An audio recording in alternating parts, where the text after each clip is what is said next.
একটা মেয়ে তোর মতো আবর্জনাকে পাবে এটা ঠিক বলছিস? হ্যাঁ, তোকে তো আমি সঞ্জয়, সঞ্জয় থামো। এটা কি করছো ছাড়ো তুমি? আমাকে। সঞ্জয়, আরে সরে যাও বলছি না। এই কি করছো তুমি? আরে আয় না। দাঁড়াও, দাঁড়াও। সঞ্জয়, কি করছো তুমি? সঞ্জয়, ছাড়ো আমাকে। এই এই এই সাহস কি করে হলো আমাকে ছোঁয়ার?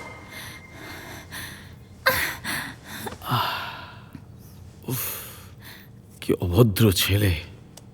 তোমার সাথে কোনো মেয়ে কিভাবে থাকে? আরে কে তুই?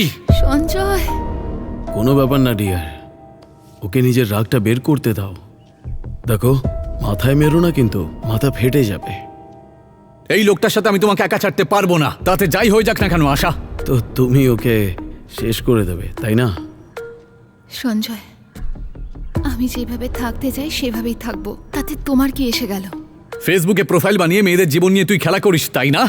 কোন ব্যবসাতে তুই একে লাগাবি বল? যা, তুমি এখনো ওখানেই আটকে আছো। ভাই, ওই দিন কবে চলে গেছে। এখনকার মেয়েরা খুব স্মার্ট হয়ে গেছে, নিজের জীবন ওরা নিজেই ডিসাইড করে। যদি আমি ভুল কিছু করি, ও আমাকেও ছেড়ে দেবে। আগেকার দিনের মতো নয়, মেয়েরা ছোট বয়সেই সিদ্ধান্ত নেয়। বড় এলো, রেড স্ট্রিট নিয়ে কথা বলছে। মানে যেখানে চাইবি তুই ওকে সেখানেই নিয়ে যাবি?